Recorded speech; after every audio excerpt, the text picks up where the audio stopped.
Hello there, ladies and gentlemen, and welcome to Q&A with Fred, volume 53. I apologize about the absence of Q&As the last couple of weeks. I was in the process of preparing work samples. I mentioned, that I wanted to go to that fancy art school previously, and it turns out, unlike other schools where you might just need to show grades and show up at some interview, when you try to apply for an art school, you need to actually give them work samples, and that is not necessarily comfortable. You try to sum up your artistic mindset, your artistic point of view, in just a few work samples. It's not easy, and then you have to write something, succinct. Something, concrete, it's simple, try to explain how you work as an artist, and that doesn't work for someone like me. I am verbosity manifested in a man. I don't do well with any kind of simple, I can't write words without trying to add as many synonyms as possible. It's just the way I am, but that also has done me quite well in certain ways. I like to think of myself as sort of an academic used car salesman, because I always ended up getting good grades, not because I did well at tests or anything like that, but I really know how to talk my way into having teachers like me. And it's one of the reasons why I do these Q&As. I can just talk and talk for hours without really giving anything away. It's one of the good traits I do have. It's a shallow trait, I admit. It sounds impressive, but it doesn't really lead you to anywhere. I can't really get a job just by talking. At least not any morally responsible jobs. I could possibly become a con man.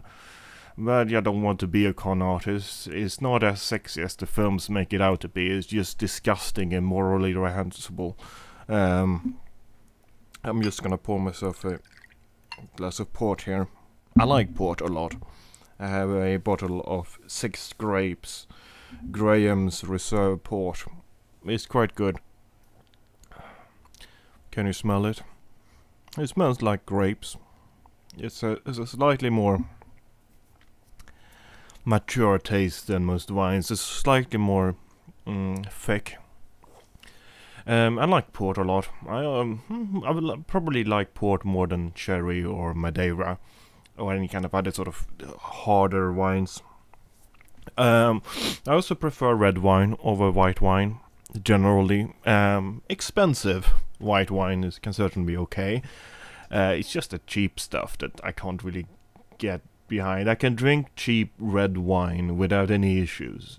Cheap white wine is just too dry for me. And one of the reasons why I don't really like whenever someone offers me,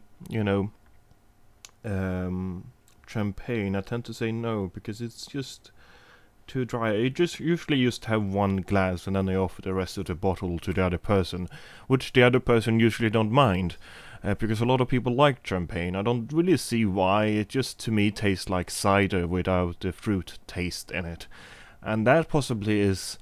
I possibly come across as either very, very posh and very, very pretentious, or incredibly not.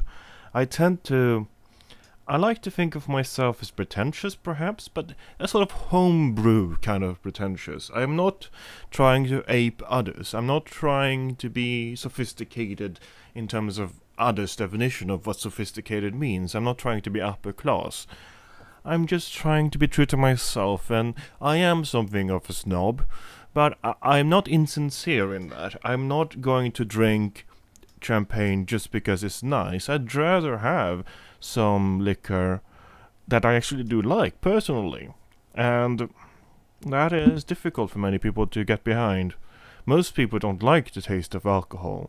And when I tell people that I actually do like scotch, that I have developed a strong taste for scotch, really smoky scotch as well, and I don't drink it. I used to put ice in it, but I kind of like not having ice in it right now, and not even water.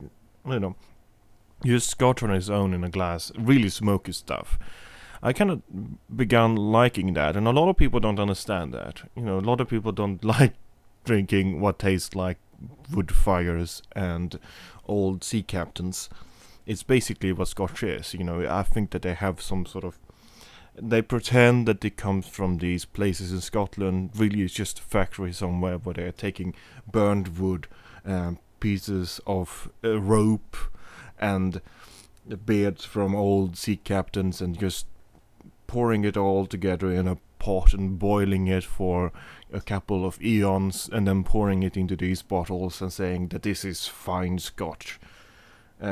Most people don't like the taste of it. I have found myself, I actually do like the taste of it. I like to just sort of sip on it in my quiet, just looking at bits of art, reading poetry, and then tasting the Scotch slowly and just feeling the aroma cover my whole face. I'm not very good at being a young man. I don't drink, you know, the alcopop, as they call it, you know. They just basically the sodas that has alcohol in it. I don't do a lot of drink. I don't mix drinks a lot. I don't do that awful thing of, you know, having some 7-Up or some Coke and then adding whatever hard liquor you have lying around. I don't do anything with Red Bulls, you know. I don't even take cocaine. I'm that bad of a young person. I don't do any kind of hard drugs. I've never done LSD. I just like my simple pleasures, and I feel as if I should probably wear more tweed. I always say that. I always say I should buy a tweed jacket, and I never do. And I feel ashamed for that, because I feel as if that's one thing that I could really do and be true to who I am. And I also want to pick up pipe smoking at some point in my life, probably when I'm old. And when I feel as if I don't care if this gives me cancer, I'm just gonna end up smoking anyway. But here's the thing, I would never smoke a cigar, because that is just obscene. You know, Churchill smoked cigars and he earned it. He earned it by being both a heroic figure as well as a bit of a swine. So Churchill earned his cigar smoking. What did you do and your friends going and ironically putting on tuxedos and going to some casinos where you spend all that money you saved up over a year to smoke the finest Cuban cigars? What did you do to earn that? Nothing. You did nothing, you bits of ephemeral fluff. That's the thing, like, I like to look down on people who do things that are fun. That's one of the things that I'd like to do. Look down on happy people, because it makes me feel slightly more secure in my life. It's a wonderful thing. I suggest you try it. For the first question this evening, day, whatever it is. Well, it is afternoon where I am recording, but anyway. This comes from a Tumblr user by the name of When Schmidt Happens. Have you found that being well-spoken, philosophically inclined, and quite simply intelligent has ever resulted in you being deemed pretentious? Would you find this term offensive, or rather wear it without any indignation whatsoever? Thanks, Fred, and keep up the good work, you leader of socially stunted and existentially confused internet dwellers. Well, thank you. I like to see myself as a leader of men, even if those men happen to be pathetic. You know, I can't really order you to do anything fancy. I can't order you to take over a country. Not even Belgium. Or Luxembourg. Maybe Liechtenstein. But they're kind of protected in that sort of mountain valley. Yeah, pretentious. It's that sort of weird thing about pretension. I talked about, you know, being snob earlier. I think that there's a difference. I think that pretension, to me, the way I would define that word, is when you are trying to be more significant than you actually dare to be. I don't really mind it when people speak their mind if they are being sincere about it. They may have the most ridiculous opinions. They may be the most new agey of persons, you know, the sort of people that I really hate. You know, they might go on about astrology. But I don't really mind it as long as they are being sincere. They may be wrong, but I would never really deem them to be pretentious in any way. But what I find pretentious is when you get, as I mentioned, people who ironically do stuff, when people who ironically put on bow ties, or people who, God forbid that I would ever become this person, people who wear band shirts of 80s bands that they wear ironically because the band is so bad, right? I wear this Journey t-shirt, but it's not because I'm a fan of the band, it's just because they're so bad, and I have this collection at home. I have this t-shirt of Toto, and this t-shirt of Asia. They're so bad, right? But I wear these shirts all the time because the bands are so bad, right? Well, fuck off. Oh God. I'm gonna say it outright. Toto's Africa is one of the fucking best songs ever made, and I mean that sincerely. It's a fantastic, fantastic piece of songwriting, and all these, ironic hipsters, they are the worst pretentious of all, because they have no real heart of their own. They are just, ghosts going through life trying to appropriate things and distancing themselves by making fun of it. And that's the worst thing. Like, our irony should be forgotten about. It's this postmodern mess that I hate. The notion of wanting to speak your heart and doing so without simultaneously making fun of yourself is a very good thing. It's the reason why, self-deprecation is not as clever as you think it is. People tend to, applaud comedians for their self-deprecating humor.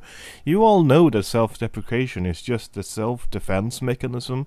It's a way to it's a way to disarm your opponents, your critics. You say that, well, they claim that they write all these articles about how terrible I am.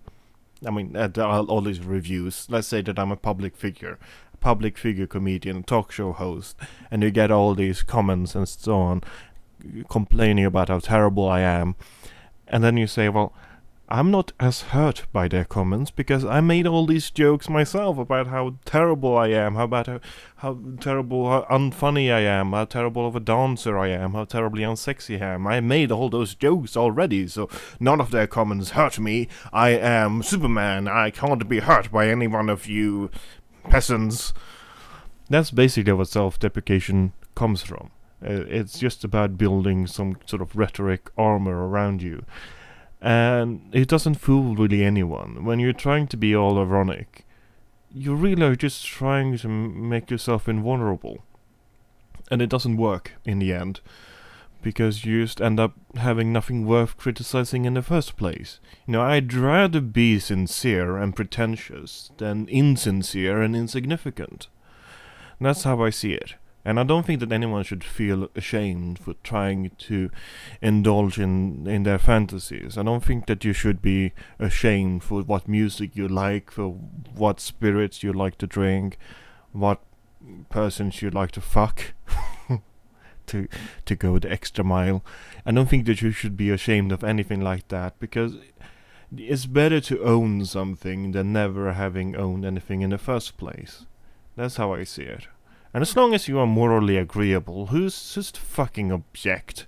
I mean, get over yourself. Like, I can't be mad at a person for simply living their lives differently than me. Unless they actually go out and murder people, I'm fine with whatever you do. I'm fine if you go and see an astrologist. Astrology is bullshit, but it's not really hurting anyone.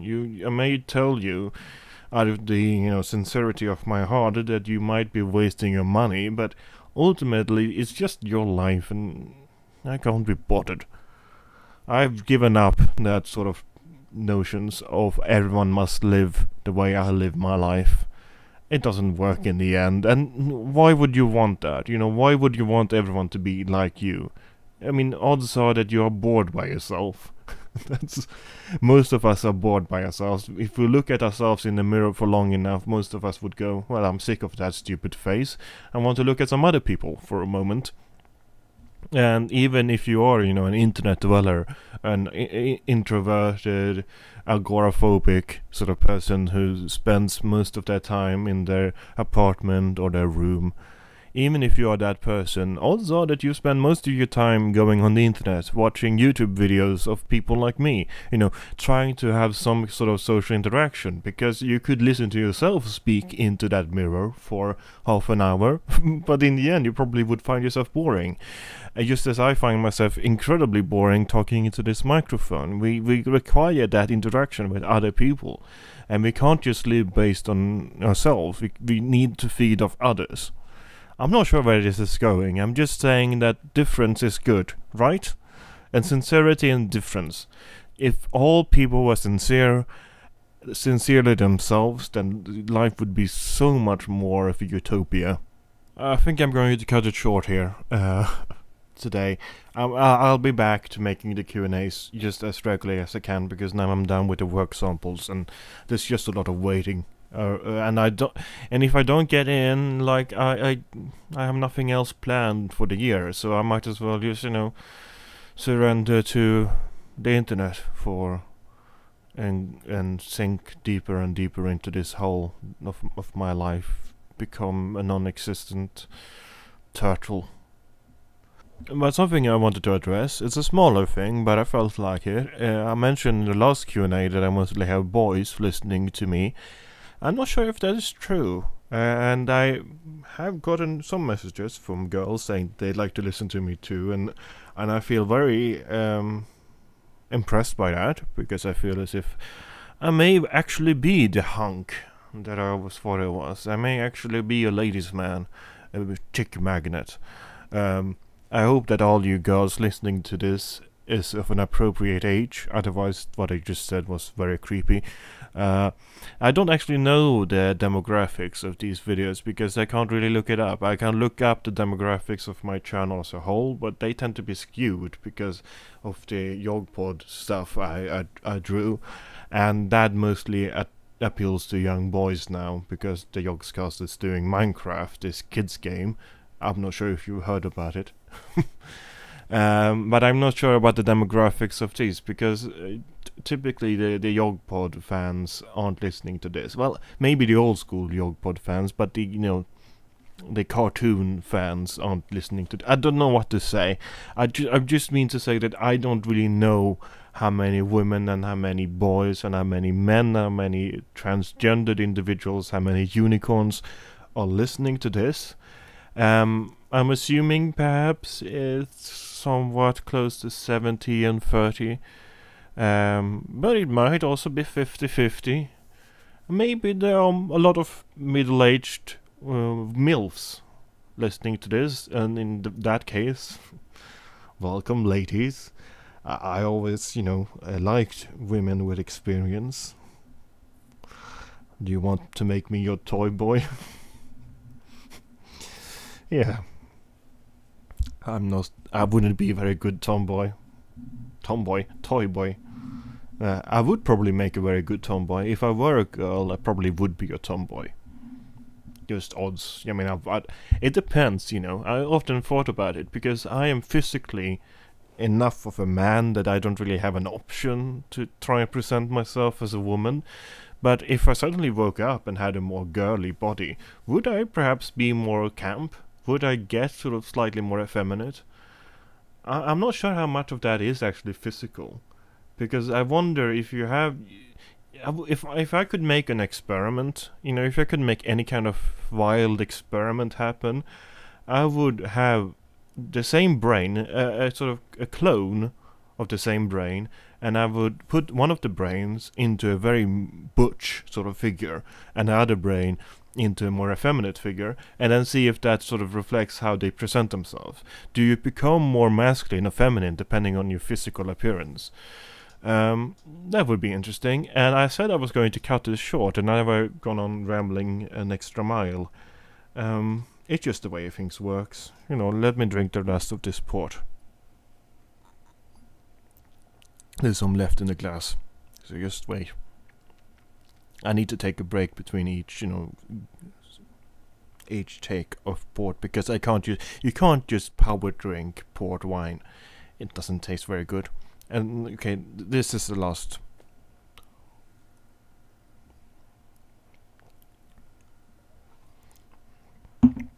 That's good port wine. You should buy it if you find it. It's 6 grapes, Graham's Reserve Port, product of Portugal, bottled by Symington Family Estates, Vinhos Oporto, Portugal. You rock, you Portuguese bastards. You know how to make port wine. Thumbs up. We don't really do much wine in Sweden. It's too cold. Although that makes me think that my goal in life should be to make a Swedish wine. It could be an amazing book.